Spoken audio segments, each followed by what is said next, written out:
Prenons nos Bibles un moment dans le psaume 113, verset 9.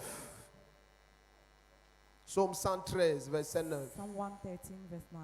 Nous allons commencer à We start entrer dans le vif enter into the topic du thème de ce dimanche. of our theme of this Sunday. Alléluia. Amen. Vaincre toute forme de stérilité.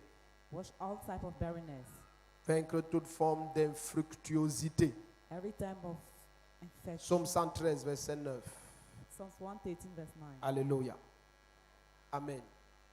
Quelque chose qu'il faut que tu aies en toi avant qu'on avance, Something c'est must que have c'est on you. très important It's very que important toi-même tu parles hors de la mort that you yourself you speak et out hors of de death, la stérilité. out of barrenness. Amen. Amen. L'autre jour, nous avons vu The other ensemble day, we saw together que le Seigneur confirme la parole de ses envoyés that the Lord et confirmed il the word of his réalise ce man que prédisent ses serviteurs. and fulfill what his servant Dans said. Isaïe 44, verset 26. Isaiah 44, verse 26. Donc, le Seigneur nous dit, il confirme la parole de ses envoyés et il réalise ce que prédisent ses serviteurs. Donc, ça veut dire que Dieu est énormément intéressé par ce qui sort de ta bouche. Nous avons vu dans Ecclésiaste 5, verset 5. Pourquoi l'Éternel se mettrait-il en peine et en colère des paroles de ta bouche et détruirait-il les œuvres de tes mains? Donc, les paroles de ta bouche peuvent être la raison de tes destructions. Tu peux ne rien avoir à faire avec l'origine de la stérilité dans ta vie, mais tes paroles ont la capacité d'amplifier et de renforcer ou alors de détruire et de mettre fin à la stérilité. Tes paroles sont extrêmement importantes. Extrêmement. La Bible dit, on a lu ça pendant qu'on adorait, que ils allaient prêcher la bonne nouvelle. Le Seigneur travaillait avec eux et confirmait la parole.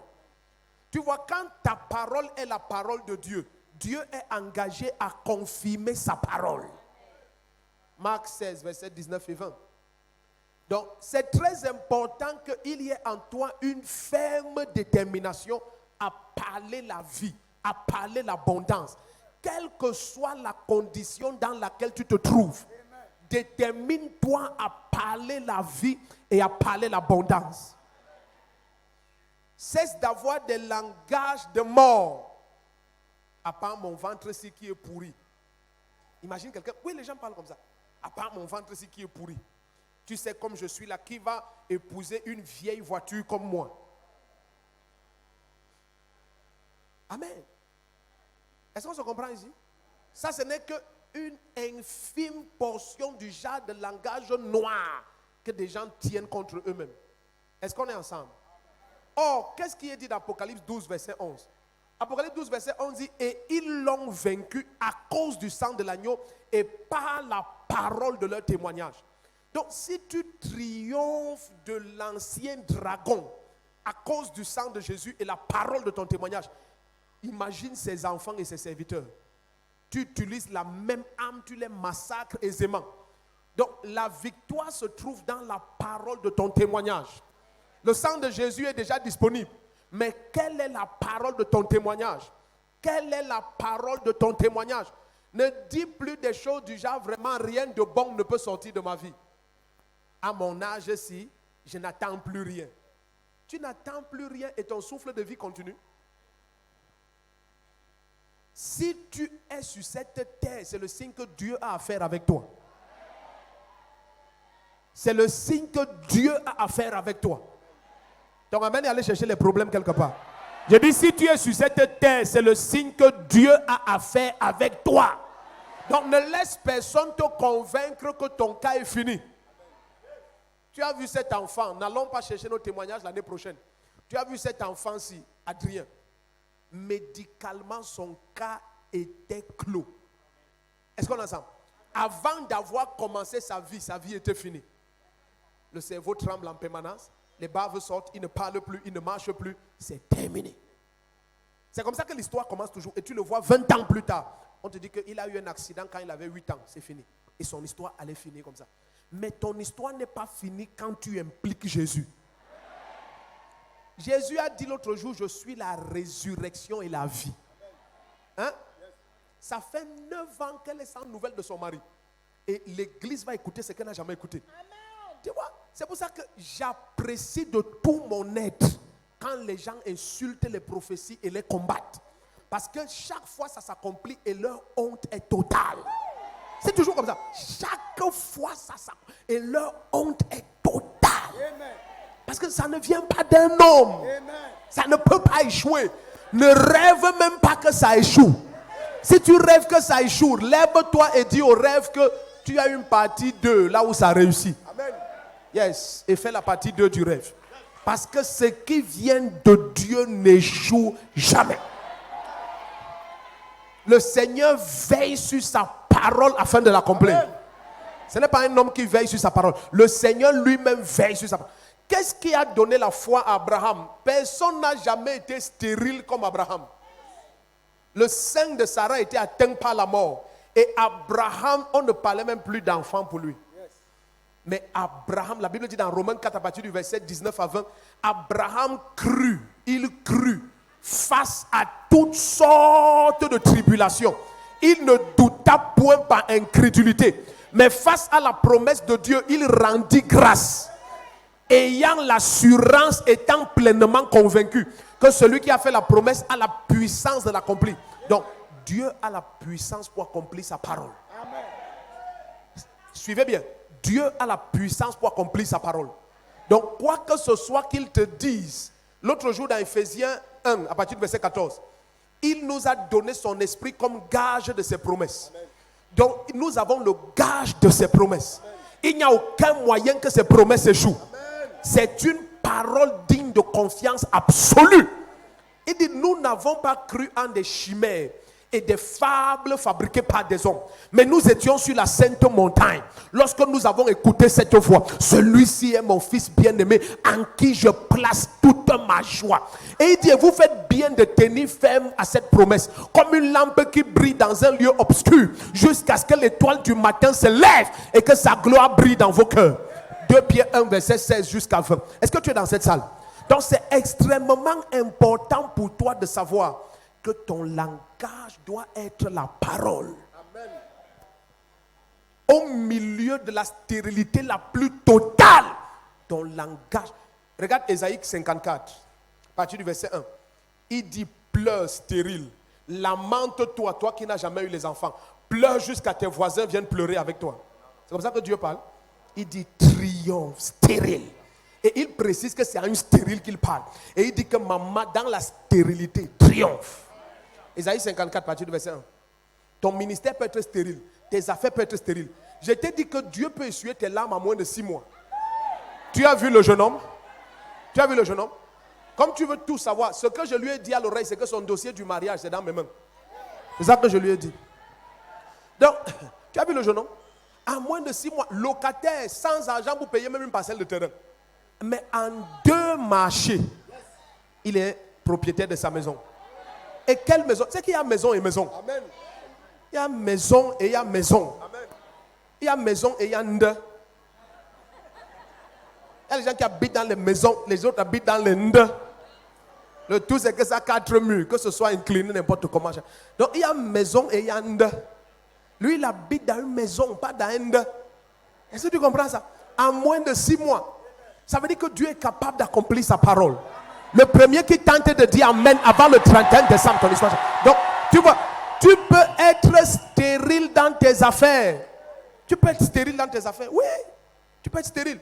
Tu fais les affaires depuis des années, mais tu n'as rien à prouver d'autant d'années dans les affaires. Amen. Quelqu'un te regarde et dit, où sont les preuves de tout ce que tu dis? Il n'y a pas de preuves. Alors, qu'est-ce qui commande que ta vie produise les preuves? Ephésiens 1 à partir du verset 14, il nous a donné le Saint-Esprit comme gage des promesses. Mais qui est le Saint-Esprit? Allons dans Acte 1 à partir du verset 8. Et vous recevrez une puissance, celle du Saint-Esprit survenant sur vous, et vous serez mes preuves. Amen. Vous serez mes preuves. Amen. Quand les gens vont discuter sur la parole, je vais vous présenter. Amen. Ça veut dire que quand l'Esprit de Dieu te visite, c'est pour que la parole soit confirmée. Amen. Est-ce qu'on est encore ensemble? Vous recevrez une puissance, celle du Saint-Esprit survenant sur vous, et vous serez mes preuves. Rentrons dans Isaïe 54, à partir du verset 1. Stérile, pleure. Stérile, accuse ta belle-mère. Stérile, bouscule ton mari.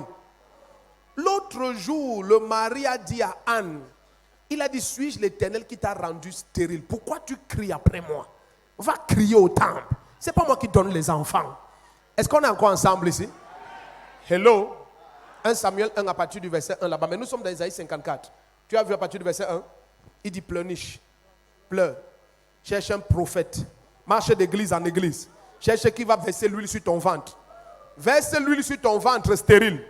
Stérile, bois l'eau ouinte. C'est ce qui est écrit. Il dit triomphe. Attends, suis-moi.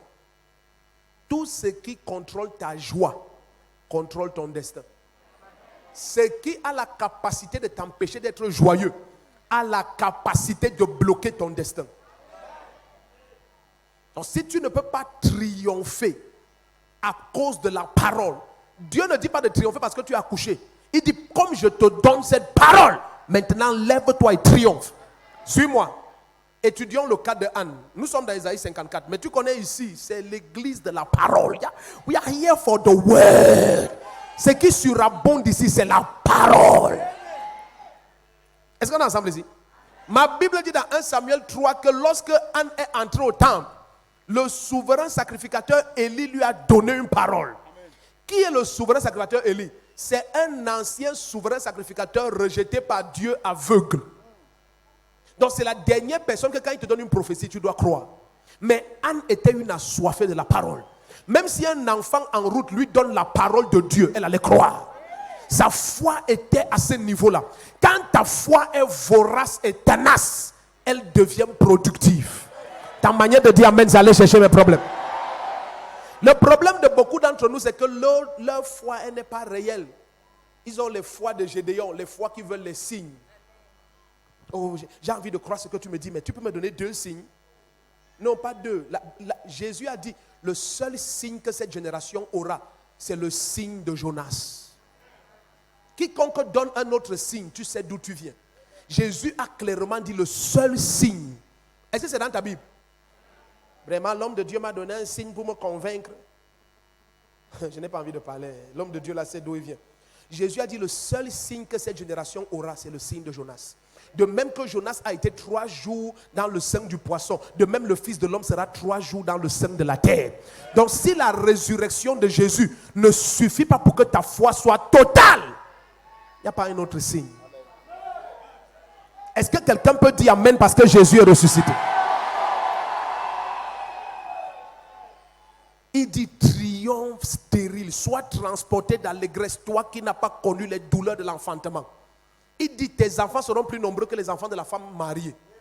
Il dit à la stérile triomphe. Vous ne connaissez pas le texte-ci. Le texte-ci fait peur. Ce texte-ci n'est pas normal. Est-ce que tu as vu quelque chose là-bas? Tu n'as rien vu? Comment ça tu n'as rien vu? Il dit triomphe stérile, toi qui n'as pas connu les douleurs de l'enfantement. Il dit tes enfants seront plus nombreux que les enfants de la femme mariée. Attends. Donc il parle à une stérile. Ce que je vais vous dire, vous ne serez pas content. Mais ça ne fait rien. Avec le temps, tu vas comprendre. Moi, c'est ce que le Saint-Esprit m'a enseigné. Est-ce que vous savez que Marie, en fait, était stérile? Vous n'avez jamais su ça. Elle était vierge et stérile. Et il dit, et tu n'es même pas mariée. Mais tes enfants seront plus nombreux que les enfants de la femme mariée. Ça veut dire que cette stérile n'est même pas mariée. Cette femme qu'il appelle stérile, elle n'est même pas mariée. Donc, elle est stérile et célibataire. Maintenant, Dieu lui dit, qu'est-ce que tu sais que tes enfants seront plus nombreux que les enfants de la femme qui est mariée. Donc cette femme, on parle d'une femme précise qui va concevoir sans mari. Amen. Et on lui annonce que, attends, prends ta Bible. Tu aimes lire la Bible comme le journal, c'est pour ça que tu ne vois pas. Il dit, triomphe stérile, toi qui n'as pas enfanté, éclate en cris de triomphe et jubile. Toi qui n'as pas connu les douleurs, car les fils de la délaissée seront plus nombreux que les fils de celle qui est mariée. Celle-ci n'est pas mariée. Celle-ci n'est pas. Et elle est stérile. Donc imagine, est-ce que ta condition est pire que celle-ci? Mais il vient dire à celle-ci que même dans cette condition, tu n'es pas marié et tu es stérile. Donc imaginons par exemple, elle n'a pas le placenta. Parce que là, il n'y a pas de l'échographie. Pour qu'une femme sache qu'elle est stérile sans être mariée, c'est qu'il y a les évidences terribles. Elle n'a jamais vu ses menstrues. Jamais, même une fois. Parce que la seule chose normale pour une femme à cette époque qui permettait de signaler qu'elle est productive ou pas, ce sont les règles, les menstrues. Cette femme n'en avait pas. Parce qu'il n'y avait pas d'échographie. Elle ne pouvait pas s'appeler stérile autrement que parce qu'elle n'a jamais vu ses menstrues. Donc cette femme n'a jamais vu ses menstrues. Mais maintenant le Seigneur lui dit que madame la stérile qui n'est pas mariée, tes enfants seront plus nombreux que les enfants de la femme qui sont mariées. Amen. Ta manière de dire amen, tu cherches les problèmes. Amen. Donc ça c'est une situation catastrophique. Et Dieu vient dire à cette femme que jubile et triomphe. Aïe, ils ne sont pas ici. Jubile et triomphe. Amen. Jubile et triomphe. Amen. Jubile et triomphe. Amen. Jubile et triomphe. Amen. On n'a jamais demandé ta main en mariage. Amen. Même pas qu'il y a un homme qui te dérange, personne. Et Dieu vient te dire que jubile et triomphe. Ton Amen. mariage sera le mariage célébré de tout ton village. Amen. Si tu dis un amen comme le tonnerre, ton histoire va changer. Amen. Attends. Il ne dit pas jubile et triomphe parce que je t'ai guéri. Ce n'est que la parole. La seule raison de ta joie doit être la parole. Amen. Quand la parole t'excite, ton miracle est aisé. Amen. Quiconque est excité par la parole. Amen. Ésaïe 66 à partir du verset 2. Voici sur qui je porte des regards attentifs. Celui qui tremble à ma parole. Amen. Quand la parole de Dieu te fait frémir, Amen. bien aimé, ton miracle est aisé. Et Amen. je vois quelqu'un qui va recevoir l'incroyable ce matin. Ta Amen. manière de dire amen, ça ne m'a pas plu. Est-ce que tu es dans cette salle? Amen. Psaume 113, verset 9, je crois. C'est là où on est. Il dit, il fait habiter la stérile dans une maison. Amen. Il la rend semblable à la femme qui a accouché des enfants nombreux. Attends, regardons un peu ça. Psaume 113, verset 9. Il fait habiter la stérile dans une maison. Quand j'ai lu ça, j'ai dit, ah, donc on méprise les gens qui ne portent pas du fruit. Au point où on ne leur donne pas de maison. Regarde, si le Seigneur dit ça, c'est une raison. Il fait habiter la stérile dans une maison. Donc elle n'a pas de maison. Personne ne veut s'identifier à elle. Est-ce que tu sais que si tu fais une œuvre pendant des années, on ne voit pas le fruit? Bientôt, personne ne voudra s'identifier à toi. Amen. Oui, oui, oui. Tu dis que, est-ce que tu sais que je suis le premier chauffeur du Cameroun et tu marches à pied? Personne ne voudrait être ton ami. Est-ce que tu sais que moi, j'ai conduit, qui encore? Donnez-moi les vieux noms.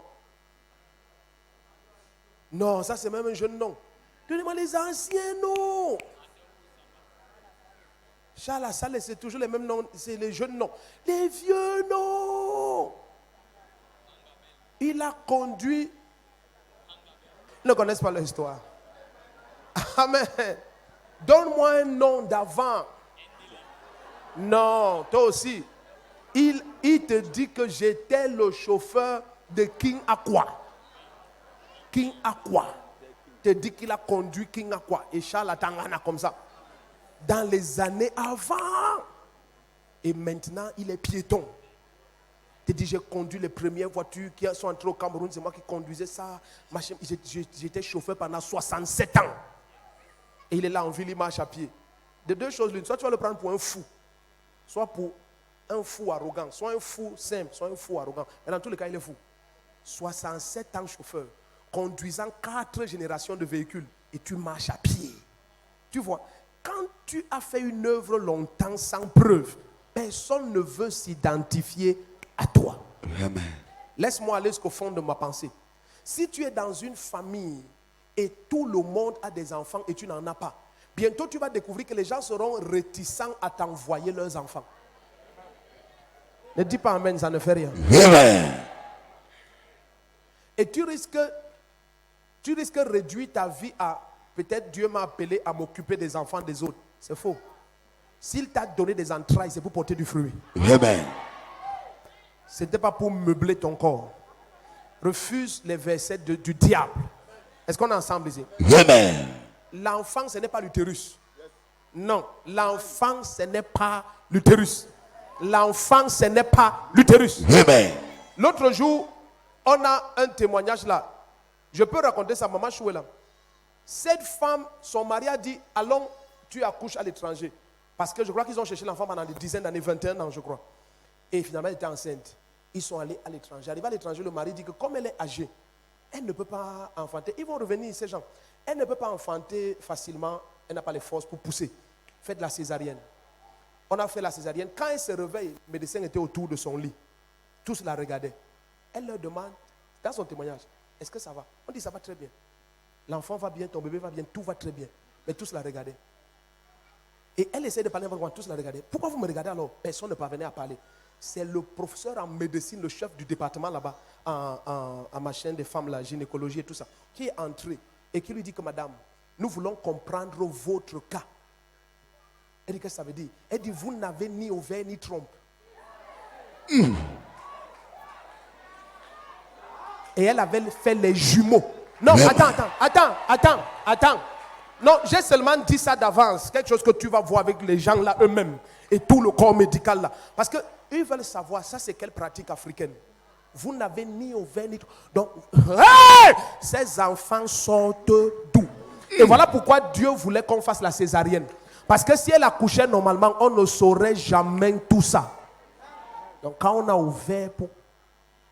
Les médecins disent, attends, mais ces enfants grandissaient dans quoi? Attends, c'est le placenta qu'elle n'avait pas ou quoi? Le placenta. Elle n'avait pas le placenta. Voilà. Le professeur de médecine lui dit que vous, madame, ces enfants sont de vous n'avez pas de placenta. Donc les enfants ont grandi dans quoi? Les cordons ombilicaux sont... Donc voilà pourquoi tout le corps médical, elle dit des dizaines de médecins, ils étaient comme ça. Et elle parlait, elle commençait à pleurer parce qu'elle se disait que l'enfant est mort et on ne veut pas lui dire. On lui dit l'enfant n'est pas mort. L'enfant est vivant et en bonne santé. C'est leur chef qui est entré et qui lui dit, madame, en fait vous allez nous expliquer. Vous n'avez pas de placenta. Amen.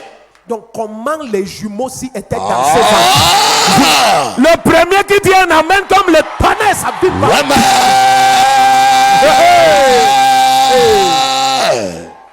Et il y a un truc ici qu'on appelle le mignon. L'onction de la résurrection. Ça va confondre la sagesse des hommes. Le premier qui dit amen prend les jumeaux maintenant.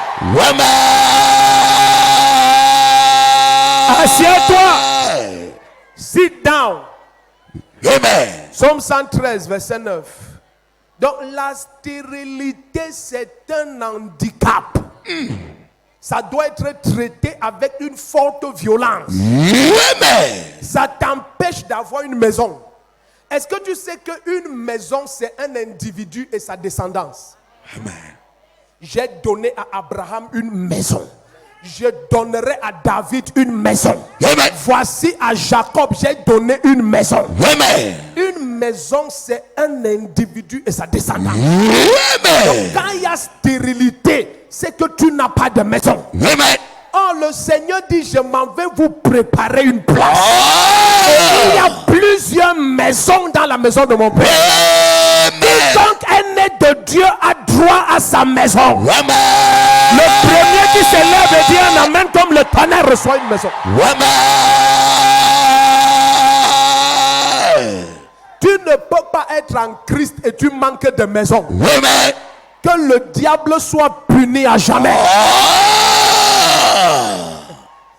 Bible dit que la stérilité t'empêche d'avoir une maison.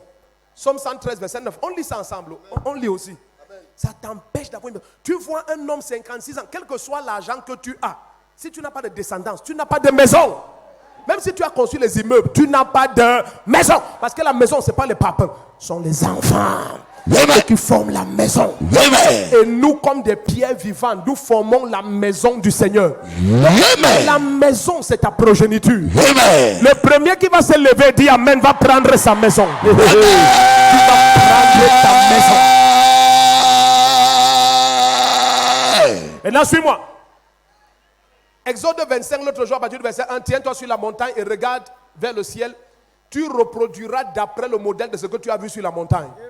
Ça veut dire que tu ne peux pas avoir une maison au ciel et être locataire sur terre. Hein? Donc, ce que je te fais voir par la parole maintenant, c'est ce qui est établi au ciel. Et que ça plaise au diable ou pas, tu vas quitter la location cette année au nom de Jésus-Christ.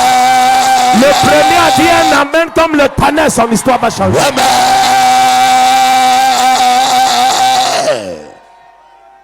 Donc, maison, c'est dans les deux sens. Il y a une maison qui a ton nom. Tu ne peux pas être stérile sur terre.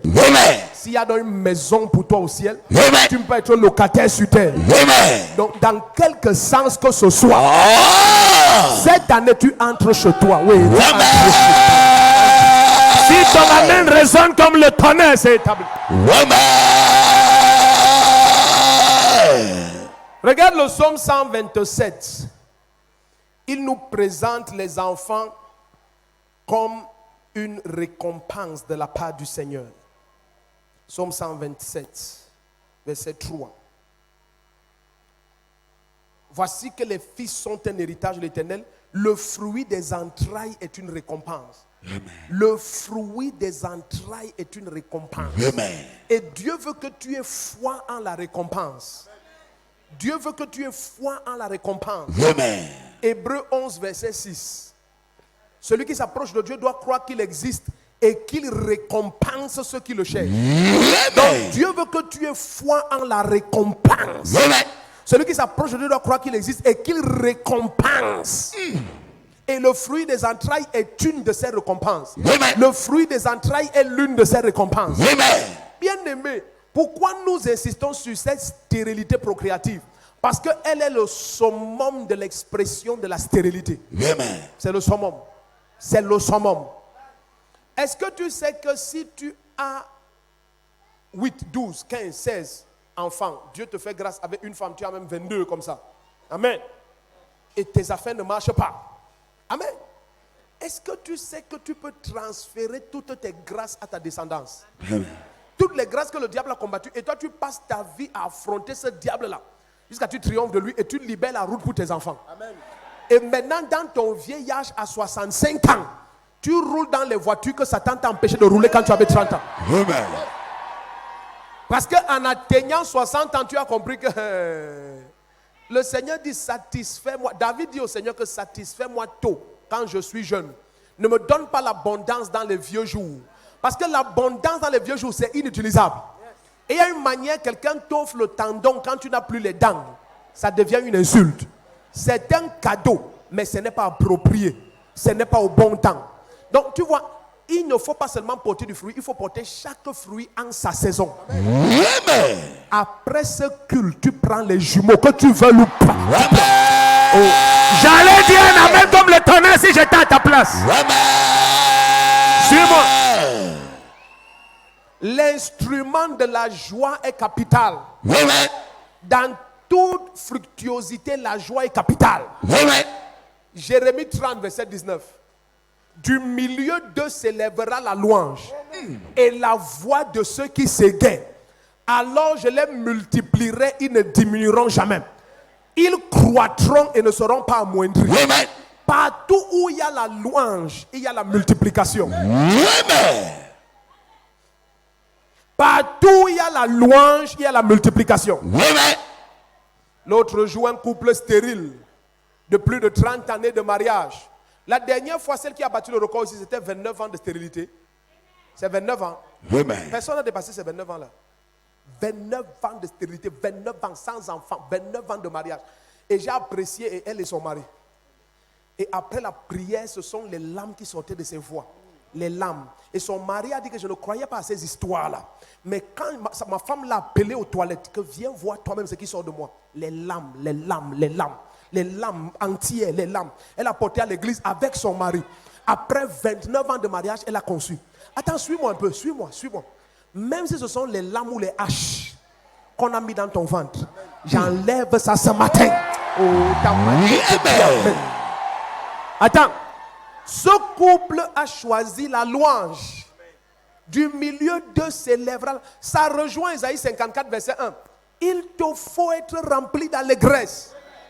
Cessez de croire que la face de pitié et de colère de tristesse que ça attire la compassion de Dieu. Non, la compassion est attirée par la foi. Amen. La compassion de Dieu est attirée par la foi. Amen. Et la plus grande expression de la foi, c'est la louange. Amen. Partout là où la foi est parfaite, la louange est déclenchée. Amen. La foi, c'est l'assurance et la démonstration des choses invisibles de ce qu'on ne voit pas. Amen. Donc, lorsque tu as l'assurance et tu démontres, tu ne peux pas être triste. Amen. Personne ne possède en étant triste. Oh, j'ai ça dans mes mains, mais papa, je suis malheureux de ne pas avoir ça. Ça n'a aucun sens. Soit tu possèdes, soit tu ne possèdes pas. La foi, c'est l'actuelle possession des réalités invisibles. Amen. L'actuelle possession des... Donc, tu sais déjà que tu as les enfants. Amen. Anne, la Bible dit que Anne est rentrée joyeuse et son visage n'a plus jamais été triste. Amen. Anne est rentrée joyeuse et son visage n'a plus jamais été triste. Amen. Anne est rentrée joyeuse et son visage n'a plus jamais été triste. Ah. Parce qu'un souverain sacrificateur rétrograde rejeté de Dieu a dit va l'année prochaine à la même saison, tu as ton enfant. Amen. Est-ce qu'on est ensemble ici? Amen. Est-ce qu'on est ensemble ici? Est-ce qu'on est ensemble ici? Amen. La louange est une clé qui n'échoue jamais. Amen. Elle ne va jamais échouer. Amen. Lorsque tout a échoué, la louange va te montrer qu'elle n'échoue jamais. Ah. Tu commences à louer Dieu, Seigneur, je te rends grâce. Amen. Je magnifie ton Saint-Nom et je te dis merci. Amen. Parce que je suis mère d'une foule de nations. Amen. Et je te bénis pour l'abondance de fils que tu m'as donné. Amen. Ils sont autour de ma table comme des palmiers. Et ils réjouissent mon cœur. Amen. Makoria bashata kadodo. Amen. Et personne ne peut te faire parler autrement. Amen. Personne ne peut te faire voir autrement. Amen. Voilà pourquoi ton cœur tressaille d'allégresse. Amen. Est-ce que tu es dans cette salle? Amen. Un excité attire toujours. Amen. La joie attracte. Amen. La joie attracte. Amen. La joie attracte. Amen. La joie attracte. Amen. Est-ce que tu sais que la beauté est amplifiée par la joie? Amen. Et la laideur est confirmée par la tristesse. Ah. Je reprends. La beauté est amplifiée par la joie. Amen. Et la laideur est confirmée par la tristesse. Quel que soit ton titre de Miss n'importe quel village, si ta face est triste, personne ne verra l'éclat que les juges corrompus là ont vu. Est-ce qu'on est ensemble ici? Amen. Quel que soit le titre de Miss Ngorlema Shanangwa Santa, si la face est triste, personne ne verra l'éclat que les juges corrompus là ont vu. Amen. Mais quel que soit, tu étais la 45e dauphine Amen. au concours de Miss n'importe quoi. Amen. Et l'allégresse jaillit de toi. Ah. Dans la rue, les populations vont témoigner que c'est toi la plus belle. Amen. Parce que la joie amplifie la beauté. Amen. La joie attire. Amen. Comment ça va? Oh, très bien, vous êtes bénis. Amen. Comment ça va? Alléluia, tu es béni. Ce n'est pas tu, nous. Bonjour.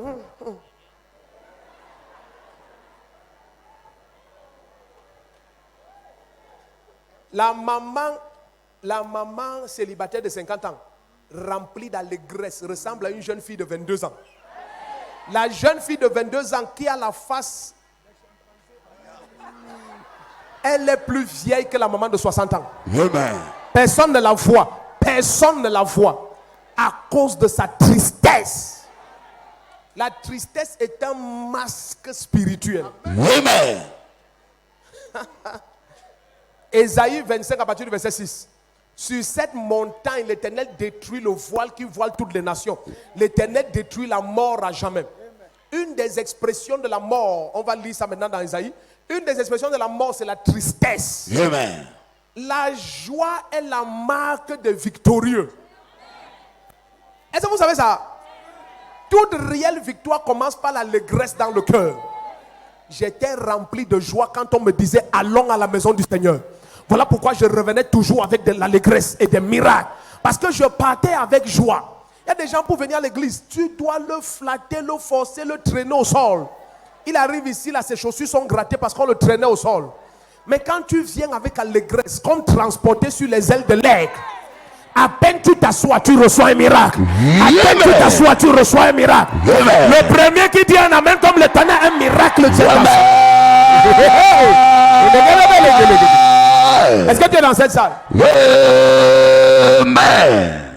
Est-ce que tu étais petit chez ton père quand ton papa t'annonçait que nous allons en vacances demain? La nuit là, tu ne dors pas. Hein? Tu ne dors pas. Qu'est-ce qui faisait que tu ne dors pas? C'est la joie. La joie a la capacité d'enlever le sommeil. Amen. La joie ôte toute forme de somnolence. Il y Amen. a une manière, quelqu'un dort à l'église, tu sais qu'il n'est pas venu avec joie. Ta manière de dire, j'ai dit, toute la nuit, tu ne trouvais pas le sommeil. Amen. Comme ça.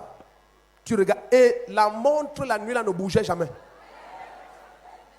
20h05. Aïe. Tu tournes, tu vois tous les mauvais films qu'on nous montrait à l'époque. Tu ris encore. 20h30. Ah! Entre minuit et minuit 30, 3 heures passent. Tu dis, c'est pas possible, c'est pas possible. Finalement, au moment de voyager, tu dors. Amen. Parce que tu as passé la nuit debout, l'excitation. Est-ce que tu sais qu'une excitation étrange va entrer dans tes entrailles?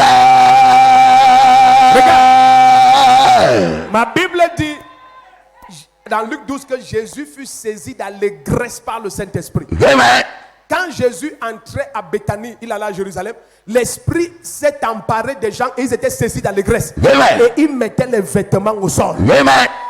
Il y a une allégresse qui vient de l'Esprit. Tu es rempli de joie par le Saint-Esprit. Aucune tristesse dans ton âme. Amen. David a dit l'autre jour dans le psaume 73, je crois, à partir du verset 18 là-bas, il dit, tous les peuples te louent, oh Dieu, tous les peuples te louent, et la terre produit son accroissement. Amen. Partout il y a la louange, il y a les fruits. Amen. Partout il y a la louange, il y a les fruits. Amen. Partout il y a la louange, il y a les fruits. Amen. Tout ce que tu fais avec excitation, ça se multiplie. Amen. Tout ce que tu fais avec joie, ça se multiplie. Amen. La Bible dit que le travail de l'insensé le fatigue. Qui est l'insensé? L'insensé, c'est celui qui dit que Dieu n'existe pas. Qu'est-ce que ça veut dire? Oh, l'Éternel est pour nous la source abondante de joie. Amen. Donc, quand tu es un insensé, tu es quelqu'un déconnecté de la source abondante de joie. Amen. Donc, quelqu'un qui n'a pas de joie, son travail le fatigue. Est-ce que tu comprends la relation maintenant? Le travail de l'insensé le fatigue parce qu'il ne connaît pas la route qui mène à la ville. D'accord. Mais je veux retenir la partie, le travail de l'insensé le fatigue. Pourquoi les gens sont fatigués? Pourtant, ceux qui s'attendent à l'Éternel renouvellent leur force. Amen. Ils prennent leur envol. Amen. Pourquoi ceux-là renouvellent leur force? Parce que l'Éternel est la source abondante de joie. Amen. La joie restaure les forces. Amen. Regarde bien aimé. Même dans ton foyer, la chose que tu dois garder par tous les moyens que tu as, c'est la joie. Amen. La joie meurt dans ton foyer est en train de mourir. Qu'importe les biens matériels que vous avez. Ce qui maintient le... Regarde. De même que la parole est le bois qui attise le feu du Saint-Esprit. Hein? Jésus a dit, s'ils ont fait cela au bois sec, qu'en sera-t-il du bois vert? Jésus est la parole et c'est le bois sec. Donc quand tu ajoutes le bois, la Bible dit que plus de bois dans le feu et le feu augmente. Donc quand tu ajoutes le bois, le feu augmente. Est-ce qu'on est ensemble ici? Amen. C'est ce que la joie est dans un foyer. Même dans une maison, même dans une famille. Tu maintiens la cohésion de la famille par la joie. Amen. Les frères sont joyeux d'être ensemble. Amen. Dès qu'ils entendent qu'il y a convocation familiale, tout le monde est excité. Amen. Ce n'est pas les gens qui traînent les pieds parce que papa est vivant. Ce genre de famille où la joie a disparu, quand les parents meurent, ils ne se revoient plus jamais. Ce qui maintient la vie dans un foyer, c'est la joie. Amen. Yes. Tu regardes ton conjoint, tu connais ce qui va mettre la joie en lui, tu fais. Ah. Cesse d'être dans un foyer comme un agent de ténèbres. Amen. Amen. Tu sais que ton conjoint aime XY et tu vois que sa joie a diminué. Donne-lui ce qu'il aime. Amen. Quoi que ce soit, donne. Just give. Tant que la joie vibre dans un foyer, le foyer là est vibrament vivant. Amen. Yes. Tu vois quand on dit que ton mari ou ton conjoint aime n'importe quoi, donne-lui. Tu ne penses qu'au couscous. Non, c'est pas. Quoi que ce soit. C'est pour ça que je précise que quoi que tu connais, donne. On t'a fait ça au village ou quoi? Donne. Amen. Tu sais que ton mari aime quand tu chantes, chante. Amen. Donne-lui la joie. Amen. Il aime quand tu danses, danse. Amen. Tu sais que ta femme aime quand tu ris, ris. Amen. Ta femme aime quand tu sautes, saute. Amen. Ta femme aime quand vous vous baladez. Allez vous balader. Amen. Elle aime quand tu tiens sa main, tiens sa main. Amen. Ne viens pas me dire que nous, les vieux mariés, on ne se tienne plus la main. Tant que vous avez les mains, tenez-vous les mains. Amen. Tiens la main, tiens la main. Tiens.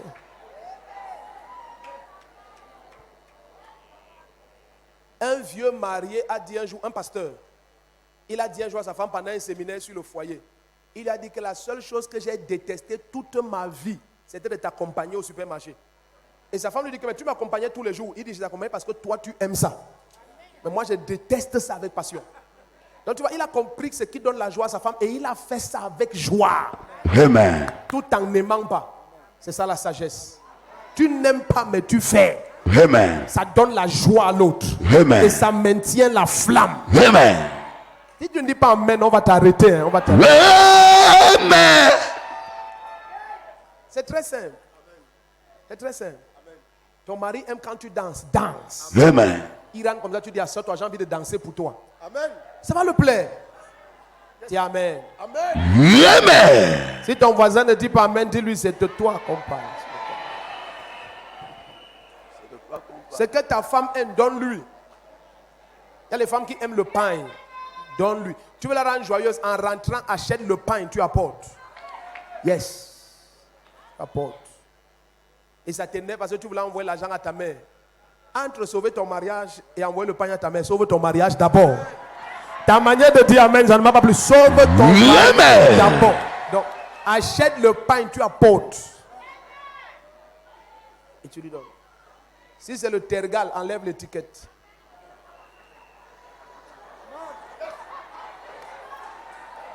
Je sauve ton foyer, tu n'acclames pas, que Dieu te pardonne. Amen. Alléluia. Amen. Avançons. Donc la première chose c'est quoi? C'est la louange. Allons dans Deutéronome 7, verset 6 et verset 14. Deuxième chose. La seconde chose capitale pour la fructuosité, c'est la consécration. C'est la consécration. C'est quoi? La consécration. Plusieurs veulent être hautement fructueux en vivant n'importe comment. Ce n'est pas possible. On a vu l'autre jour dans Isaïe 45, verset 7 et 8. Ton trône, ô Dieu, subsiste à jamais, et ton règne est un règne de justice et d'équité. Parce que tu aimes la justice et hais l'iniquité, c'est pourquoi, ô Dieu, ton Dieu t'a oint d'une huile supérieure par rapport à tes compagnons. Donc il y a une huile supérieure, mais cette huile est réservée pour ceux qui détestent le péché et aiment la justice. C'est une huile réservée. Or, la réelle distinction dans ce monde est à la mesure de l'onction sur ta tête. Amen. Tu ne peux pas avoir plus de résultats que l'onction qui est sur ta tête. Tu ne peux pas. Chaque dimension de résultat est la dimension de l'onction sur ta tête. Amen. Osée 12 à partir du verset 13. Pas un prophète Israël a été délivré de l'Égypte et pas un prophète Israël a été préservé. Qu'est-ce qui délivrait Israël? L'onction de ce prophète. Qu'est-ce qui préservait Israël? L'onction de ce prophète. Donc tu peux faire des affaires, tu n'as pas de fruits parce que tu as l'onction pour faire, mais tu n'as pas l'onction pour préserver. Attends, laisse-moi continuer à t'expliquer. La Bible dit dans 1 Jean 2, verset 17, verset 27, l'onction que vous avez reçue de lui vous enseigne toutes choses. Est-ce qu'on est d'accord ici? Mais qu'est-ce que la Bible dit dans le livre de Proverbes, chapitre 24 à partir du verset 1? Par la sagesse, une maison est bâtie. Par l'intelligence, elle s'affermit. Mais ce n'est pas la connaissance qu'elle est remplie de richesse. Tu peux avoir l'onction pour commencer quelque chose, mais tu n'as pas l'onction pour achever la chose. Est-ce que vous comprenez un peu? Amen. Il y a une onction pour commencer, mais il y a une onction pour achever. Plusieurs commencent des choses qui n'achèvent jamais. Les maisons, les mariages, les relations, les entreprises, plusieurs. Ils n'ont que l'onction pour commencer. Mais pour achever, ils n'ont pas. Donc l'onction est en dimension. L'onction est en quoi? En dimension. En dimension. Donc c'est important que tu comprennes. Oh, l'onction est un facteur de consécration.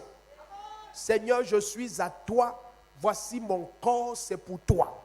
Pas seulement le corps, mon âme et tout ce qui me concerne. C'est sous ton contrôle total et parfait. C'est ta propriété. Il y a tout ce que j'aimerais faire, mais je ne ferai jamais parce que je suis ton esclave. Tout entier, je suis à toi. Quand c'est ton style de vie, tu provoques une huile spéciale. Bien-aimé, le tout n'est pas d'être capable d'entamer les choses. Il faut que ces choses se multiplient. Quoi que ce soit que tu as en main et ça ne produit pas, ça commence à mourir. La nature, Romains 1 à partir du verset 18, la sagesse de Dieu se voit dans la création. La nature est faite telle que, quelle que soit la beauté du poulet que tu as mangé avec le chef de l'État, si tu ne vas pas au petit coin, ça se change en poison. Donc la nature te montre que c'est en donnant aussi ensuite que tu es capable de recevoir encore. Amen. Donc le repas que tu n'évacues pas t'empêche de recevoir un autre repas. Donc c'est quand ta vie produit qu'on te montre pour que tu produises davantage. Amen. Jean 15 à partir du verset 3. Celui qui porte du fruit, on le montre afin qu'il emporte davantage. La stérilité et toi, vous allez vous séparer ce matin. Amen. Dans tous les domaines de ta vie, vous vous séparez ce matin. Amen.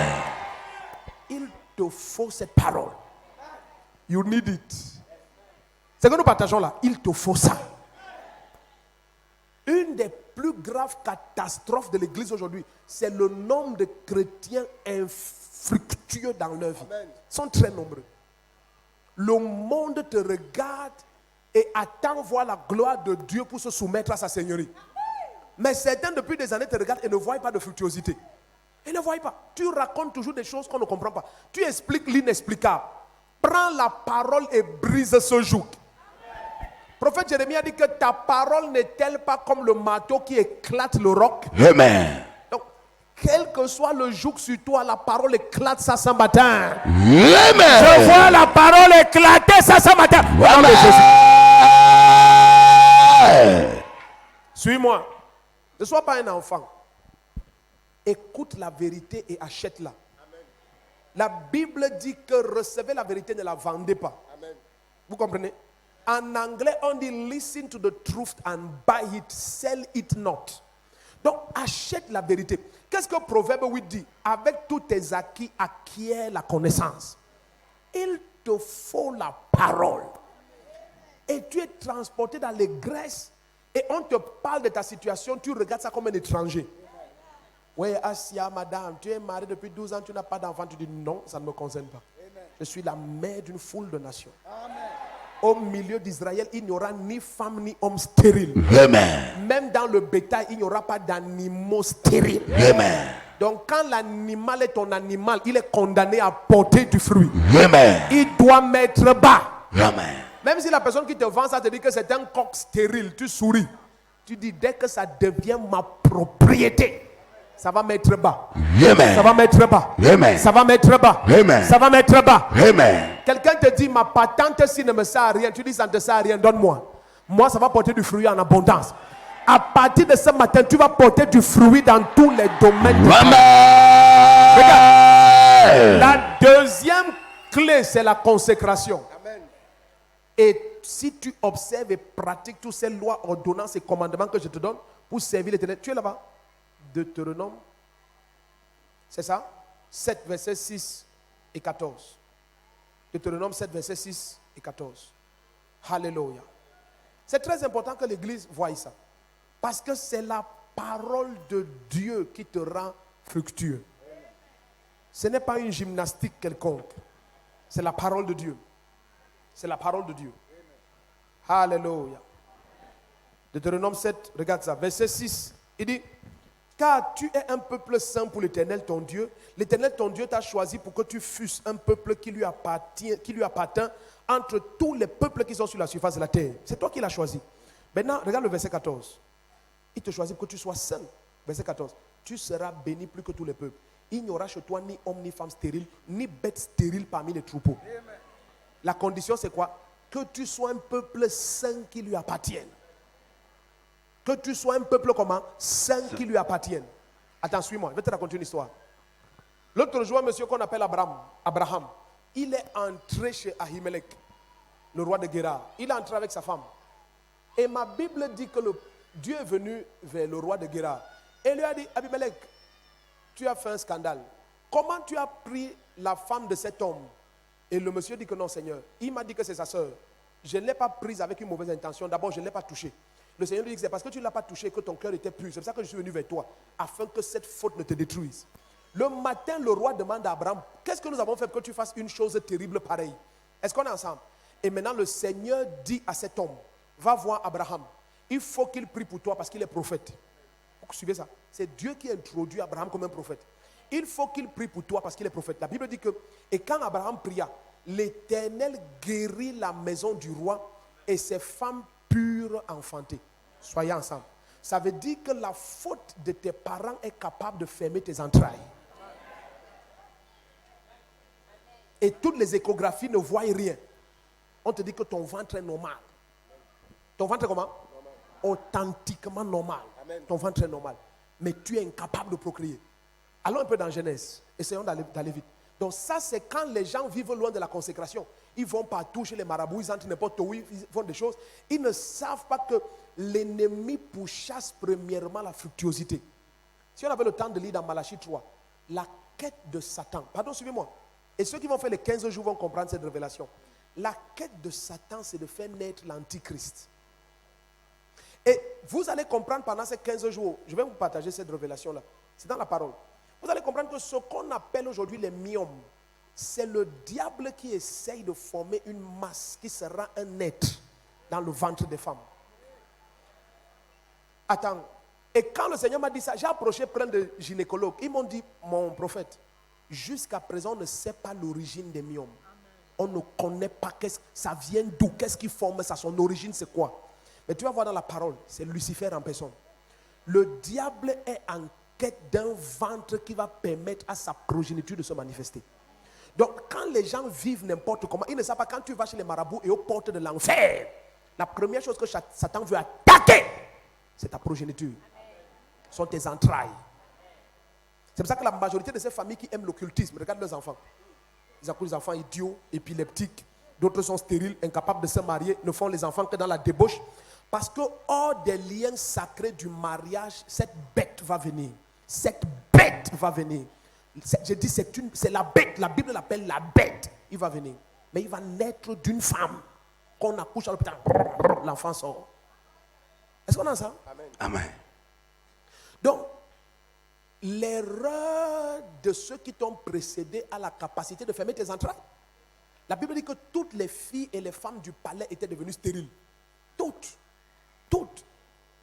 Abraham a dû prier. La manière que tu me regardes, allons lire ça. The way you are looking at me is not good. Genèse 20. Genèse 20. Tu ne peux pas finir ces 15 jours sans être rempli de la plénitude du Saint-Esprit. Amen. Genèse 20, verset 17 et 18. Genèse 20, verset 17 et 18. Abraham pria Dieu qui guérit Abimelech, sa femme et ses servantes. Tu vois, tout le monde était stérile, même les servantes. Et elle put enfanter. Car l'Éternel avait frappé de stérilité toute la maison d'Abimelech à cause de Sarah, femme d'Abraham. À cause de Sarah. Une pratique étrange d'un homme. Même ses bonnes sont devenues stériles. Tu travailles dans une maison et tu ramasses la stérilité. Ouah! Ça passe ce matin. Que tu dises amen ou pas, ça passe ce matin. Amen. La Bible dit Abraham pria. Ça c'est une route étrange. Après la consécration, la prière, c'est une route phénoménale pour briser la stérilité. Amen. Abraham pria. Abraham pria. Mais ce texte, en dehors de te montrer que la prière a la capacité de briser la stérilité, même le cas de Anne, Anne s'est mise à prier. Elle priait avec instance au point où le sacrificateur croyait qu'elle était ivre de vin. Elle ne priait pas tes prières de ces excellences que vous priez ici. Au nom de Jésus, au nom de Jésus, au nom de Jésus, alléluia, amen. Ça. Ça c'est quoi ça? Non. Anne priait tellement violemment que un aveugle lui a dit que ivrogne, va cuver ton vin dehors. Pour qu'un aveugle t'appelle ivrogne, il faut que tes bruits ressemblent au bruit des ivrognes.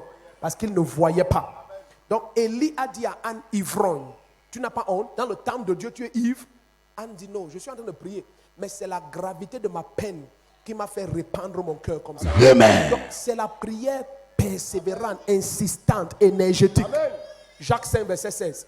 La prière fervente du juste, énergétique, est d'une grande efficacité. Amen. La prière, la prière, Amen. la prière, Amen. la prière, Amen. la prière. Amen. Donc la stérilité ne s'arrête pas parce que tu souhaites qu'elle s'arrête. Non, tu changes ton langage. 1. Tu entres dans la louange. 2. 3. Tu t'offres en consécration. 4. La prière. Amen. 4, c'est quoi? La prière. Seigneur, ce ministère ne va pas bien, d'accord? Maintenant, cesse de parler comme ça parce que ton premier problème, c'est ton langage. Ton premier problème, c'est ton langage. Comment va ton foyer? Très mal. Voilà ton problème d'abord. Tant que tu vas appeler ton foyer très mal, ça ira de mal en pire. Commence à célébrer le Seigneur pour la parole que tu as vue vivante dans ton foyer. Hey, alléluia. Tu vois la parole vivante et tu parles la parole. Tu parles la parole sur ton foyer, sur ta femme, sur ton mari. Comment va ta femme? Tu dis, oh, gloire à Dieu. Il m'a donné une reine, une femme glorieuse, une gloire merveilleuse. C'est ton langage.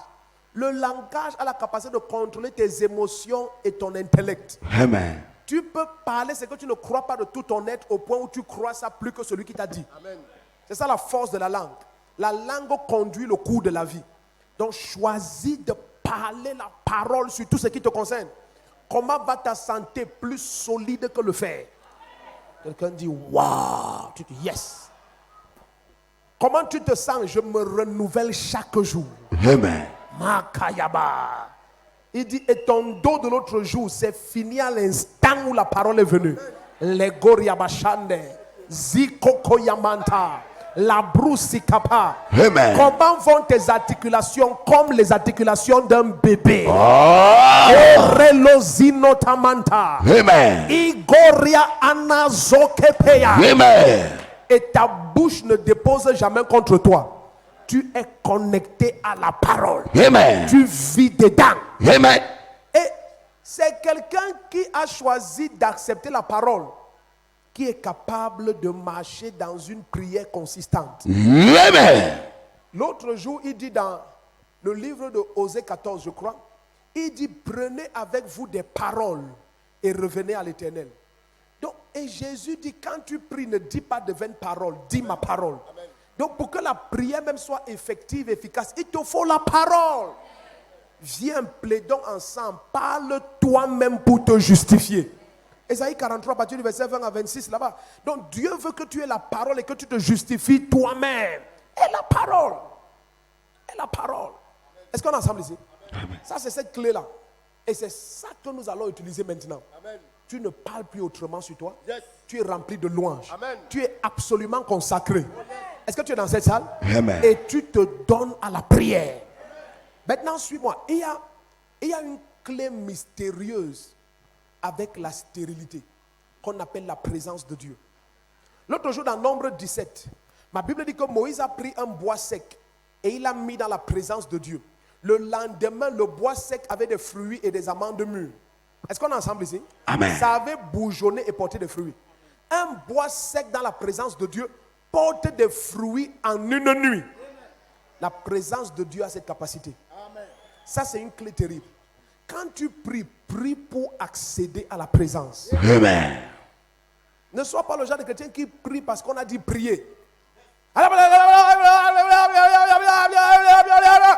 Le bruit pentecôtiste. Tu demandes, qu'est-ce que tu pries? Tu pries quoi?